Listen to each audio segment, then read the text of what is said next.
We've come to the part of the program named Digital Dawn. We talk about digitalization as if we're already using its full potential, but we are actually only at the digital dawn. If you think change is happening fast, this is probably the slowest you will ever experience. We're going to talk about how we move from dawn to midday, and we're going to talk about what's needed to really harvest those effects and possibilities that we haven't yet touched on. And I couldn't think of a better guest today than he's a true inspiration for me, and I think to many of you. He is a professor at MIT. Please help me in welcoming Erik Brynjolfsson.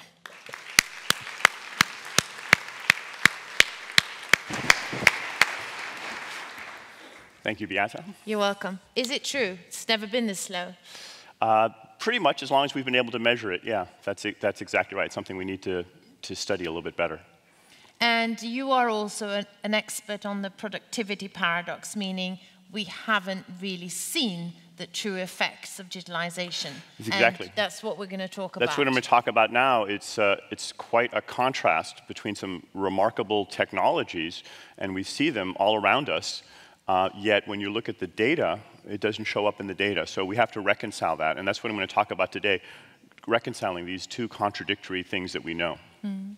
And you are also looking, and your research is also looking at those who do capture these effects, that do see the productivity gains.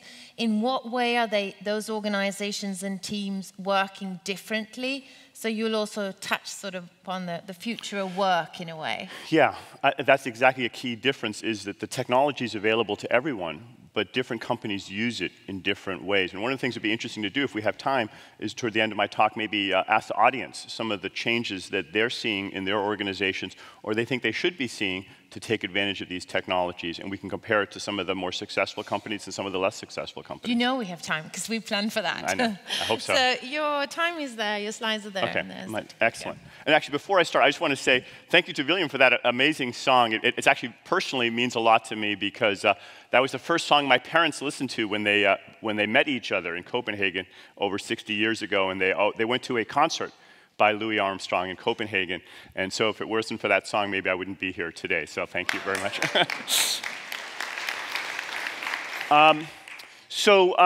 What I want to talk about, as Beata was saying, is this question of artificial intelligence and what I say is the modern productivity paradox, because this is not the first time we've seen this. I spend a lot of time with technologists in Silicon Valley, at MIT and Cambridge and Shenzhen, Helsinki and Stockholm sometimes, and I see just wondrous things. I'll show you some of the breakthroughs that we have that I think are unprecedented and portend remarkable progress. But at the same time, as we were noting, the official data, not just the United States, but for Sweden, for all the OECD countries, has been remarkably disappointing, not just failing to show an acceleration, but actually, paradoxically, showing that we are growing more slowly, have less productivity growth.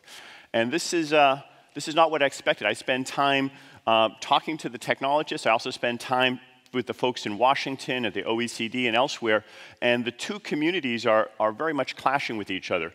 So this particular research comes out of an attempt to synthesize that. In fact, it's a very explicit attempt.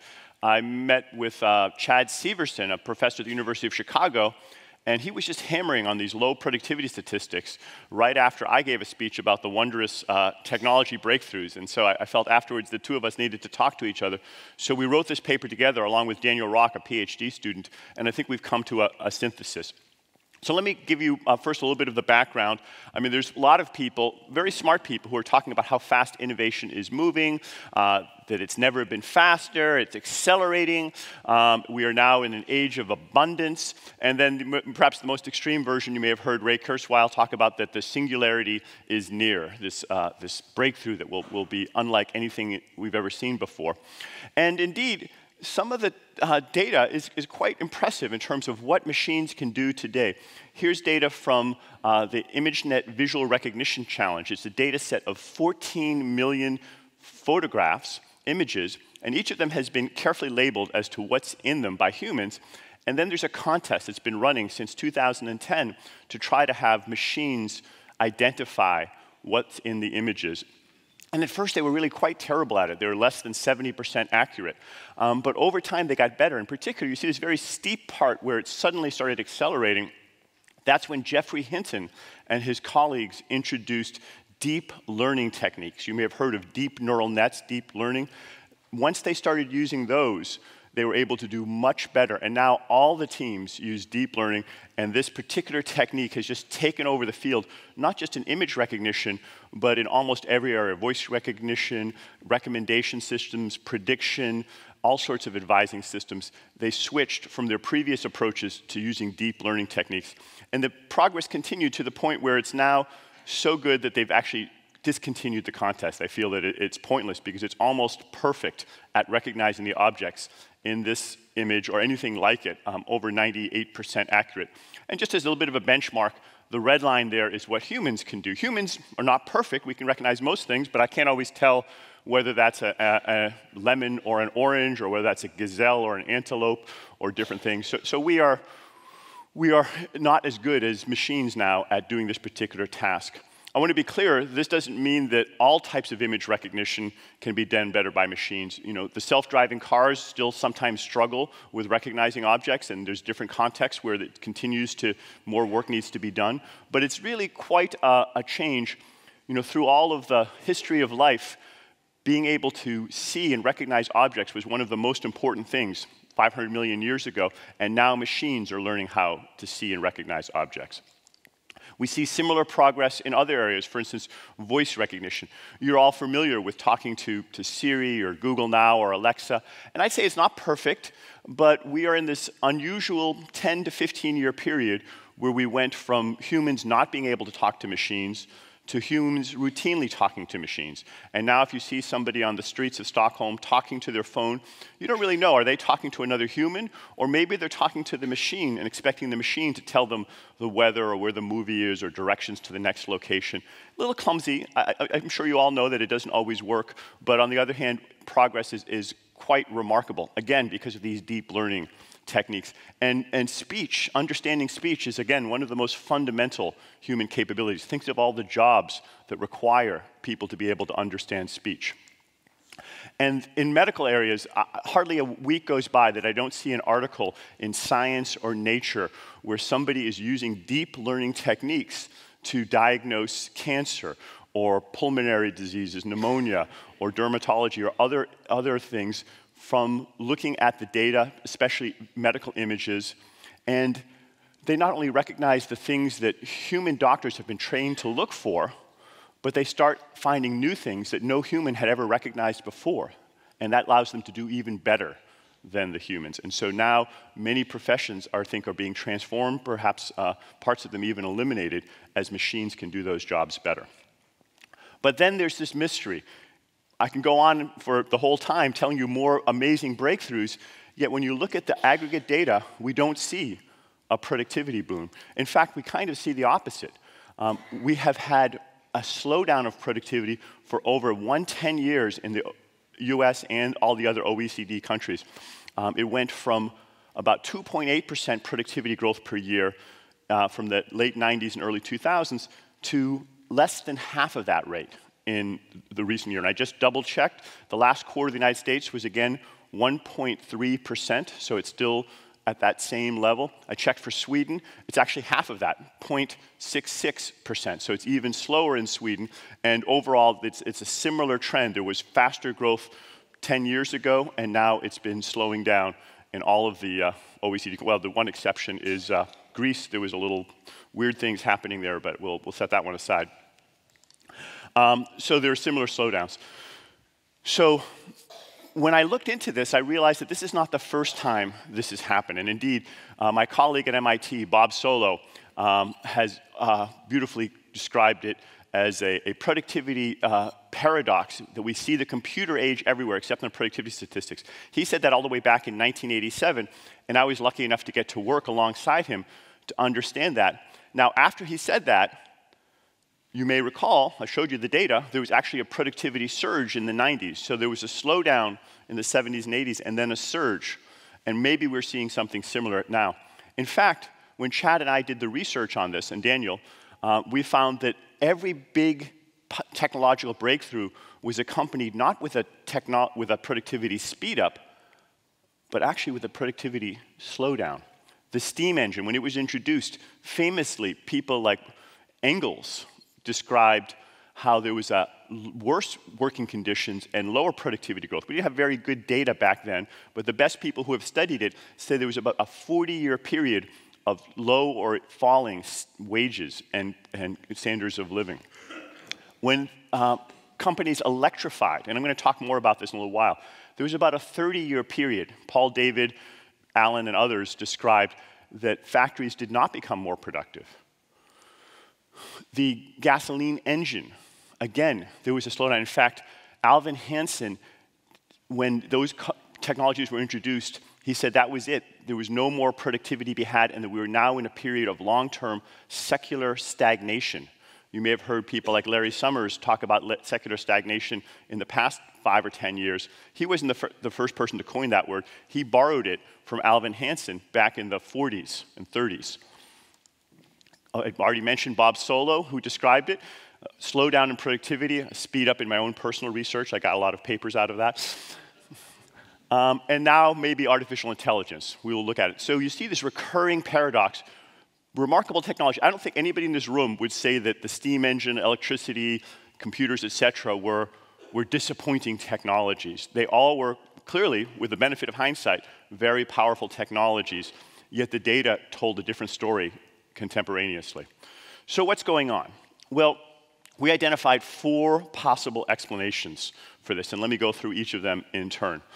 The first one is that, okay, maybe this time it's just a dud. And there's a lot of my friends who say that. I have dinner with Bob Gordon every year. Some of you may know Bob Gordon, who's a big skeptic of technology. And he says, you know, these new technologies are nothing like the ones in his day, in his grandfather's day, and that we shouldn't get too excited about Twitter or whatever. They're just not transformative. So that's one possibility. Another one is that we're not measuring it correctly. I've done a great deal of work, and some of my other papers have shown that we aren't capturing the benefits of digital goods in particular. And the reason for that is quite built into the statistics. GDP measures everything that's bought and sold in the economy. So if something has a 0 price, how much weight does it have in GDP? Precisely 0. So all the free goods, whether it's Google searches or email, Facebook, Wikipedia, contributes essentially 0 to GDP. So we're missing the revolution on terms of the measurement side. So that could be part of the story. A third one that many people have pointed to is that there's maldistribution of it, and that more and more of the benefits are being concentrated to a small group at the top. And worse than that, there's rent dissipation. It's a zero-sum game where they are destroying as much value as they're creating, trying to capture these rents. And if that's going on, not only would people in the middle not be benefiting, but the overall economy may not be benefiting. And then last but not least, there's a story of implementation lags, that when you introduce these technologies, it's real benefits, but you need to make the transformation. We already talked a little bit about that in the beginning, and I want to say that that's the one I'm going to put the most weight on. But first, let me just describe why those first 3 are not sufficiently convincing to me. False hopes, well, I think that they're, and you'll have to make your own judgments, but being able to have vision, being able to have speech recognition, being able to make decisions, these are not small changes. This is not 140 characters in Twitter. This is something much more transformative of that. In fact, I think I could say that 1,000 years from now, if we're all still alive, or our ancestors, our descendants are alive, people will say that these were as big a breakthrough in technology as there was ever in history, having machines that can think. So I just don't buy the story that this is not important. Mismeasurement. Well, this one, I've changed my mind on this one. I used to be quite convinced that mismeasurement was a big part of the problem, because there's no doubt that we're missing a lot of the benefits of technology. However, Chad Severson convinced me that we were also missing a lot of the benefits 30 years ago and 50 years ago and 100 years ago. Penicillin, the flush toilet, there are many other amazing inventions from a long time ago that were not fully captured in our productivity statistics. So now we have a harder question. Yes, we're missing something today, but we're also missing something a long time ago. Are we missing more or less? It's a little hard to tell. It's certainly not a slam dunk. I would say maybe we are missing more because the productivity data is designed to miss digital goods, but it's not something that I can convincingly argue to Chad or to others because we just don't know how much mismeasurement there was. And distribution and dissipation, well, we did the math on this, and it's in the paper, but the bottom line is that you'd have to have implausibly large amounts of rent-seeking to account for all of the slowdown. It may be part of the story, but it's not big enough to account for all of it. So that leaves us with the fourth explanation, and that's the one I'm going to focus on for the rest of the talk. And in a way, it's a good news because it means there's something we can work on to improve productivity.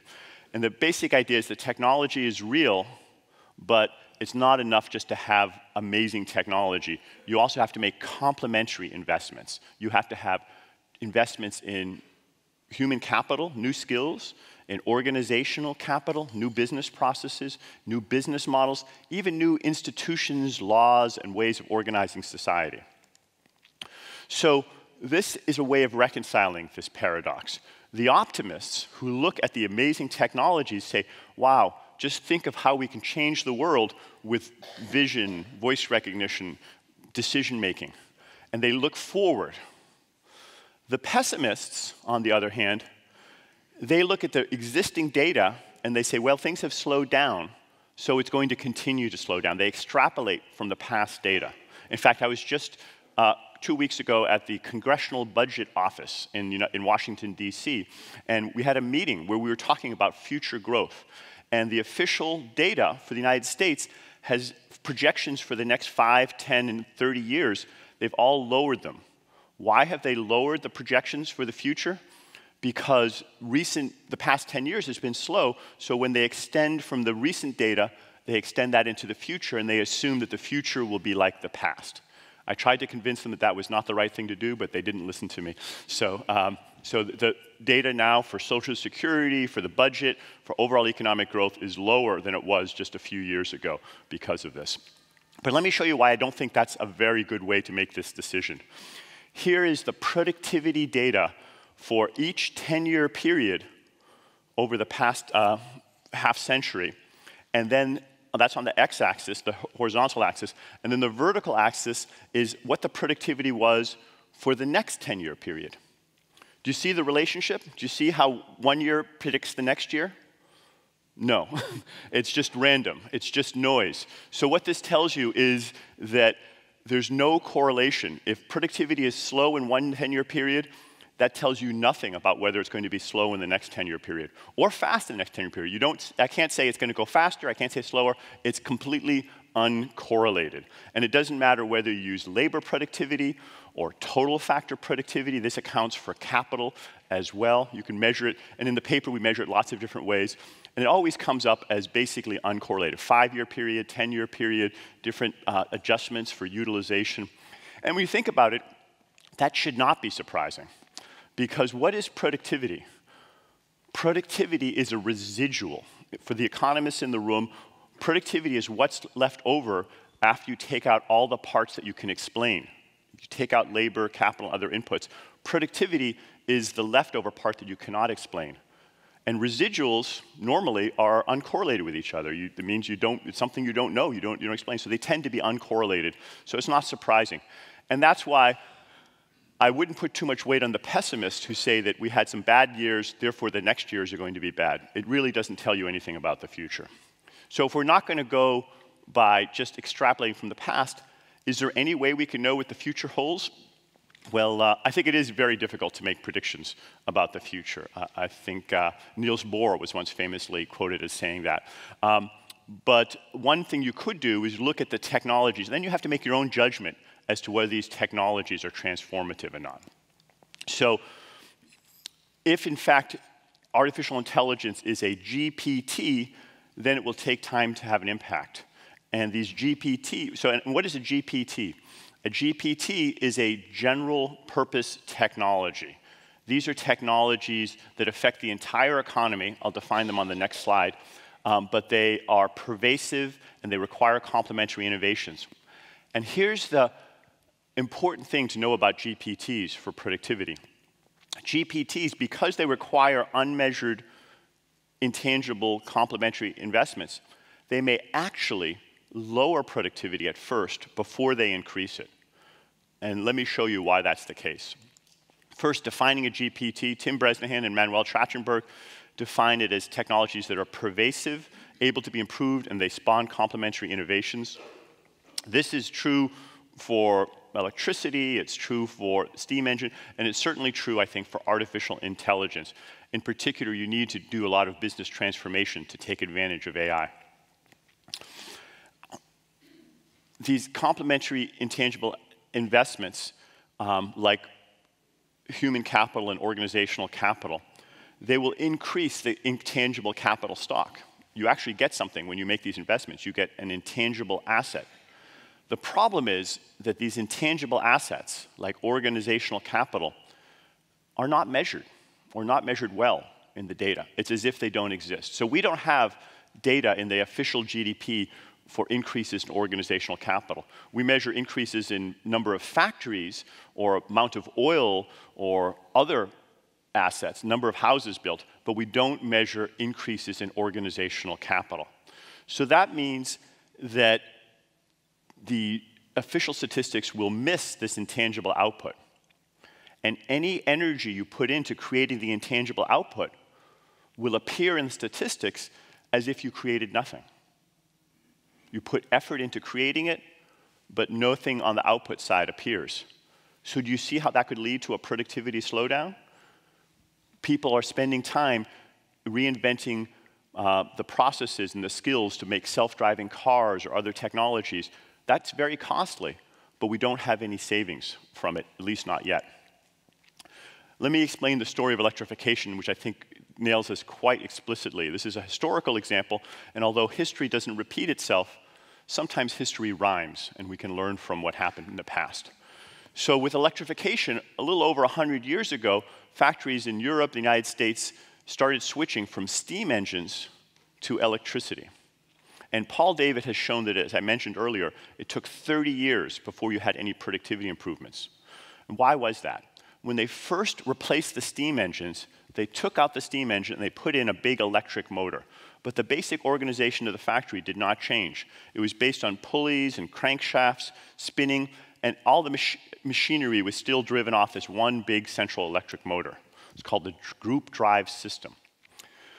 Even when they built totally new factories from scratch, not retrofitting them, but building entirely new factories, they would use the same blueprint. They would take the old design and put a big X through the steam engine and say, put electric motor here instead, and then they would build the factory from the ground up using that same plan. Did that lead to a productivity improvement? Not really. Nothing fundamentally changed. It took about 30 years, long enough for a generation of managers to retire, or maybe die. And then you started seeing a whole new kind of factory, not with the central power source and pulleys and crankshafts. Instead, it looked more like this, single story laid out, and each piece of machinery had its own separate motor. Some of them small, some of them medium. Electric motors can be big or small, whatever size. You can make them tiny if you want to. But steam engines can't scale that same way. So this allowed you to lay out the factory not based on who needed to be near that central power source, but instead based on something else. Instead, they laid out the factory based on the flow of materials, production system. Did this lead to an increase in productivity? Oh my God, yes. This led to a doubling, tripling, quadrupling of productivity in these same factories, dramatically more productive. And there's a big debate in the literature for a while, going from the group drive system to the unit drive system, but we now know that the unit drive system, having a separate motor for each piece of machinery, gives you much more flexibility and much more productivity. The sad thing is it took a generation for people to make that transformation and ultimately get those productivity gains.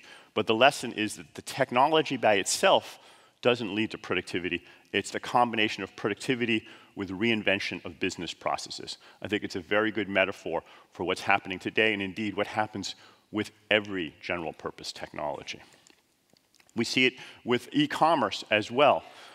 People today see Amazon taking over more and more of the commercial stores, but in the 1990s, it was a tiny fraction.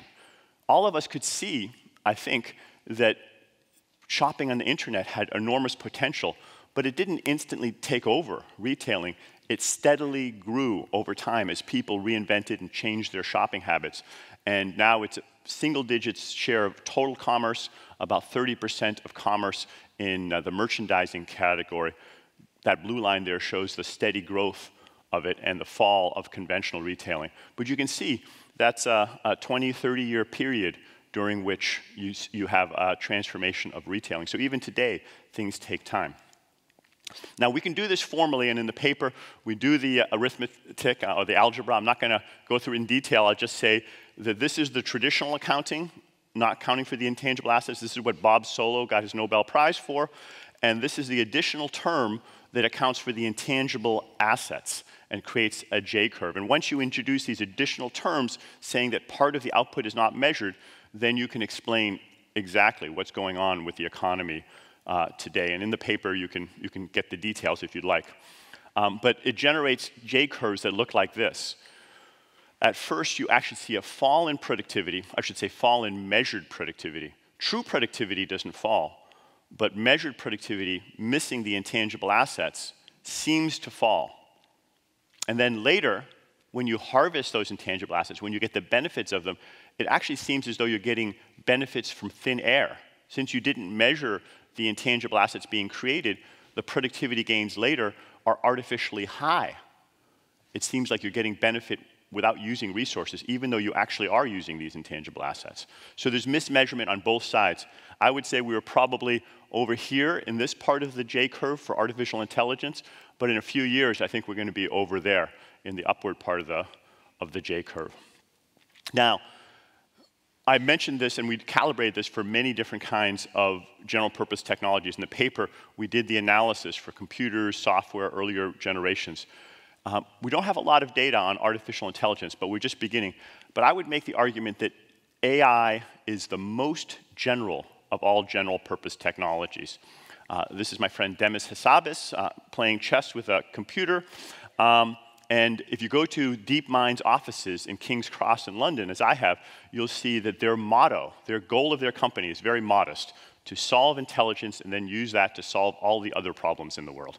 So that's about as general as you can get, but I don't think it's completely crazy, because after all, if we can solve intelligence, we can solve a lot of other problems. And again, I think it's a very general purpose technology. And our generation is on the verge of seeing this. We are far from artificial general intelligence that can solve all problems, but we certainly have narrow intelligence that can solve certain specific kinds of problems at human or superhuman levels. Let me do a quick case study, and then we'll hopefully have some time for some discussion and questions. Let's take a look at self-driving cars. This is one of the ones that people talk about the most. So we looked at the math on this, the arithmetic. There's been a total investment of about $80 billion over the past 3 years in self-driving cars. That's about a little over 0.1% of GDP in the United States each year. Not trivial, but you know, something significant. At the same time, although I've ridden in many self-driving cars, and it's kind of fun, you can read about it in my books, but I hope you get the chance to ride in some of them. Actually, just curious, just as a test, has anyone here ridden in a self-driving car? Anybody done that yet? A few people? Yeah. So sometimes you get to do that, but they're not replacing any taxi drivers or chauffeurs yet. It's still too complicated to do that. There may be a few trucks in Australia that have become self-driving, which is kind of interesting, but by and large, it's not something that's transforming the economy in terms of our consumption yet. So big investment, zero improvement in our ability to have rides. But in the future, I could imagine it being quite significant. According to the Bureau of Labor Statistics, there are about 3.5 million people who have as their primary job driving cars, many more people who use it as part of their job. Let's suppose that over 15 years, pretty far out there. 15 years, we're able to reduce that by 40%, replace 40% of the truck drivers from Los Angeles to Dallas, a long stretch of highway, sunny weather, with self-driving cars. I know people like Vinod Khosla think he's going to be able to do that within 5 years, or maybe even within 3 years, but let's say 15. If we were able to do that, that would lead to a 1.7% increase in overall productivity. If you divide that by 15 years, it's about 1.1%. So in other words, we could get a sustained increase over more than a decade of 1.1% in productivity for about the same as the current fall in productivity recently. So that's your J-curve right there. A little bit of a dip in the beginning, and then a longer period of increase. Now, we could do this, and we did this in the paper for many other things. Voice recognition. Telephone call centers give you similar numbers. Healthcare is actually much bigger than that. Retailing, another giant area. Security, legal, banking, factories, education, many, many industries. So we put these all together, and it's very easy to account for more than 1 or 2% of productivity growth per year as you do this. And we'll see if that plays out, but if I had to bet, I would bet that we're going to see those kinds of gains. So let me just wrap up by saying that I'm quite convinced that this digital progress in artificial intelligence and other areas can and will make the economic pie bigger. It'll create more productivity, more wealth, and we already see more millionaires and billionaires than ever before in history. But it's also important to understand that there's nothing in any economics textbook, any theory, there's no economic law that says that everyone's going to benefit. It's possible for some people to get zero benefit. It's possible for some people to get negative benefit, to be made absolutely worse off even as the overall pie grows.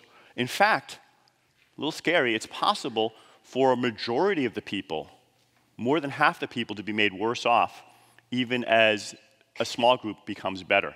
And sadly, that's not a hypothetical. Over the past 20 years, most of the gains in the United States, Sweden, other developed countries have gone to a very small group of people, maybe 1% of the population. And the median income, the 50th percentile, has been fairly stagnant, and the bottom half has not really participated. So we've seen a situation where the pie is getting bigger.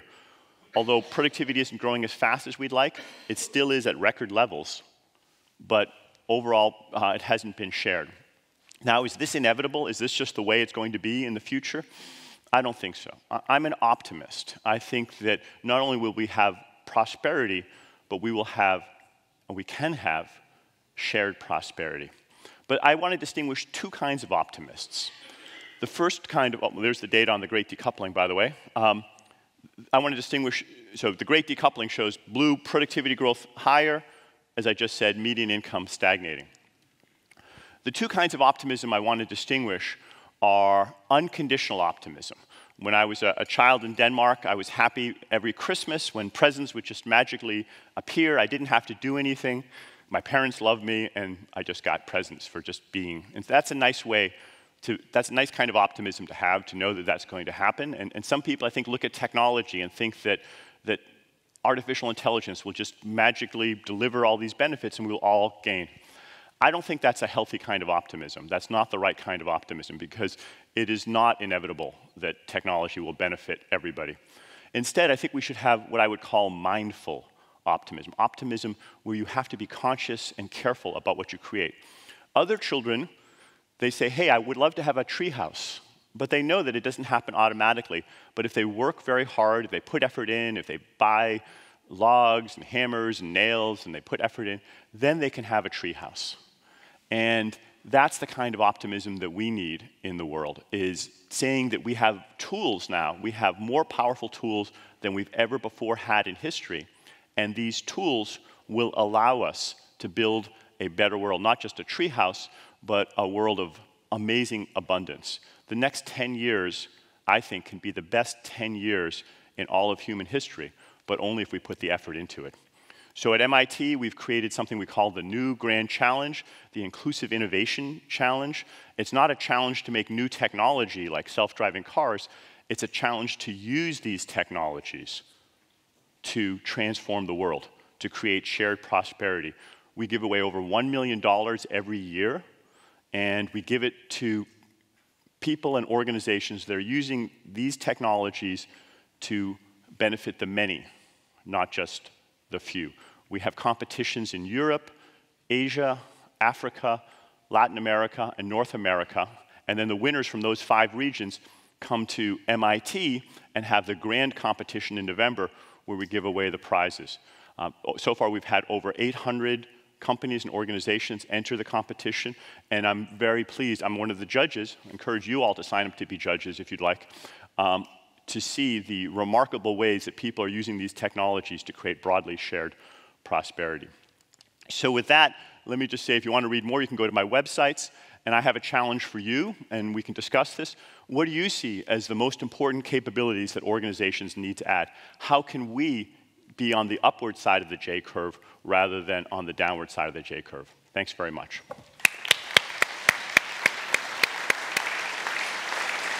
Thank you.